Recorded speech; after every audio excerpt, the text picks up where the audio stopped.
before the news on the attack broke, Moscow said the use of Doctrine non-nuclear missiles by the Ukrainian armed forces against Russia could lead to a nuclear response. Kremlin stated this after Russian President Vladimir Putin approved an updated nuclear doctrine. We spoke to the experts about Moscow's updated nuclear doctrine and its implications.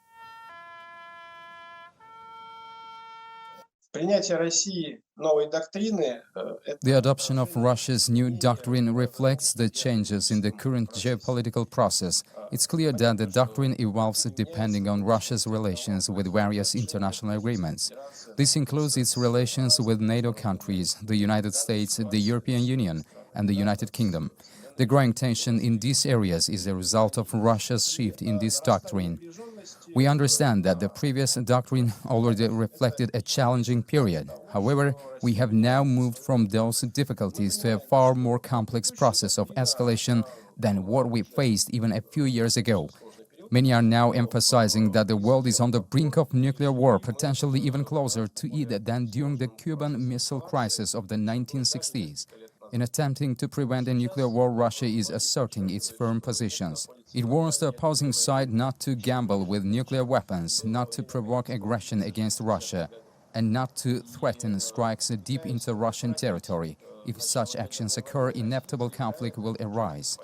In the 20th century, this understanding of the inevitability of a retaliatory strike and the certainty of nuclear catastrophe for the entire globe acted as a deterrent. Both the United States and the Soviet Union refrained from taking extreme measures against one another.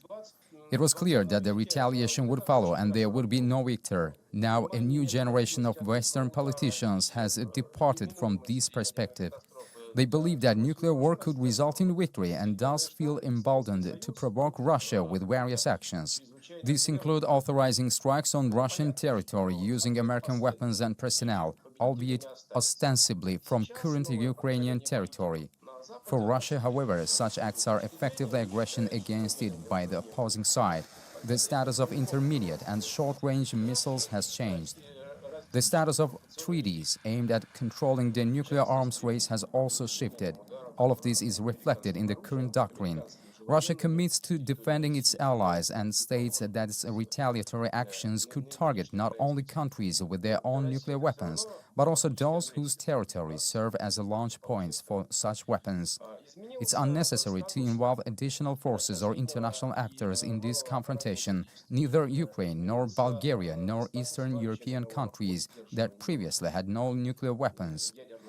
Yet suddenly there is the potential for aggression from their territories against Russia. Why? This is the basis for the current warning. I wouldn't say it was specifically timed to coincide with Bulgaria's announcement of this decision. However, this decision to permit strikes on Russian territory was anticipated, and the changes in Russia's doctrine were prepared in advance. These are not decisions made overnight. This is not a document drafted hastily. It reflects not a momentary situation, but the accumulated problems in the confrontation between Russia and the West that we have observed in recent months. Russia was well aware that authorization for strikes on its territory could be granted by the West. It's likely a coincidence that Russia's decision was announced after the West made its own. Both sides had been preparing their respective documents. Now Russia has once again made it clear, in the current confrontation in a potential global war, there will be no victor. Russia will not allow strikes on its territory by the West to go unanswered. Another warning has been issued, clear and unequivocal. We hope it will be heeded and that the world will not descend into an uncontrollable military phase of confrontation. That is the situation as it stands.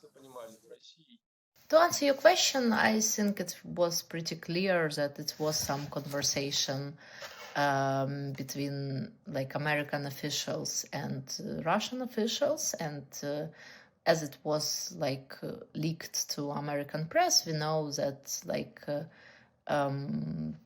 Trump team potentially asked Putin about stopping ceasefire and stopping active bombing, but we have the same day very active bombing of Ukrainian territory. So that's why one way politically Putin firstly like not respond to like American initiatives generally, which possible to change in this period with new administration. And from other side, Biden also now work a lot on Biden's legacy, and that's why he also give decision to use this more long-range missiles. And I can't discuss like military strategy because I'm not military expert. I'm expert in political communication and in foreign policy, but I'm fully can say that generally concept of supporting like NATO programs in Ukraine, it will works. And generally wide NATO programs and international cooperation in question of Ukraine stability, it's very powerful tool, and it will be going on in any version. So you can have some analogy between Israel and Ukraine in this part. And generally, of course, like Biden's legacy, he tried to involve more his position in foreign policy, and that's why he give more aid to Ukraine. He also gives this like access to like use long range missiles, and that's why it also will be the same position in Congress for members of Congress. And we count, and I wrote on my Katerina Darchenko blog and for a lot of think tanks information that mainly it's more than half members of Congress still will support Ukraine. And that's why they generally will vote for aid which come not from president but also from Congress. And it's like good news, and that's why generally like Biden's strategy and his messages will used by his party. And one more time, they must show like bigger success, because when elections in United States end, generally it's starting of the next elections. So that's why I'm not sure that Putin's doctrine will change like next time, because generally like Russian doctrine not change, and if Putin doctrine change and Putin like war economy will change, it will change generally system in Russia.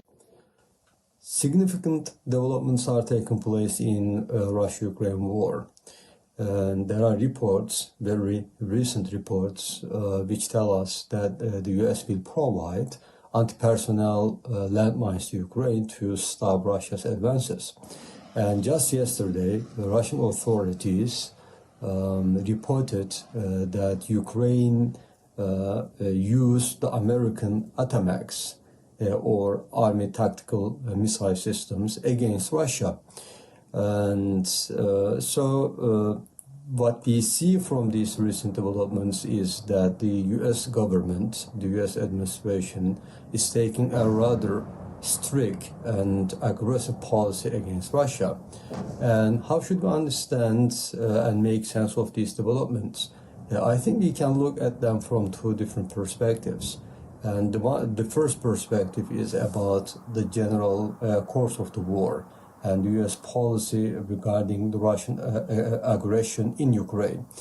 The Biden administration over the course of the last previous 4 years was very much criticized for not providing enough support and aid and assistance to Ukraine to fight against Russians and stop the Russian aggression in Ukraine.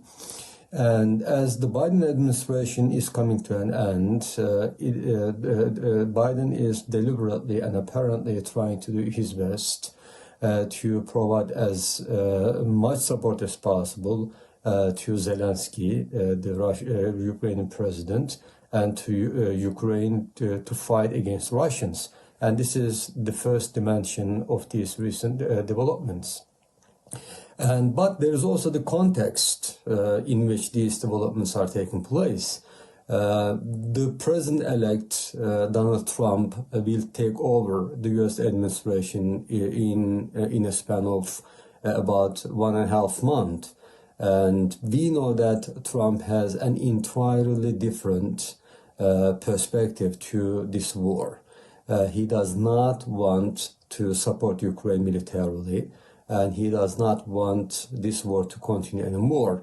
And he has already declared several times that he is going to follow a different policy, that he is going to talk to Putin, Vladimir Putin, the Russian President Putin, to bring an end to this war.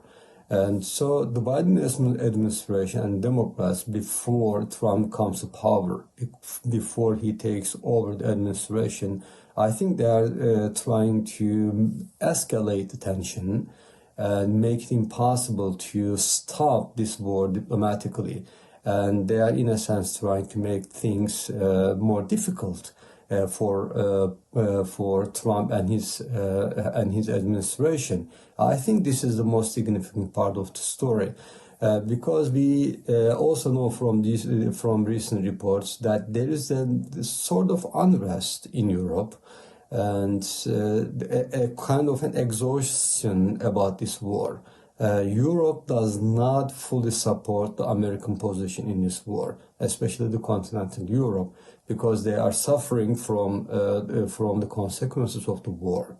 And they are also fearful of any Russian aggression against Poland in the first place, of course, and against Europe at large. And so they want this war to stop. But what Biden did from the very beginning did not serve to bring an end to this war. They just escalated tension. But on the other hand, they did not succeed in stopping the Russian aggression in Ukraine. So I think as the Biden administration is coming to an end, they are trying to make things more difficult for Donald Trump.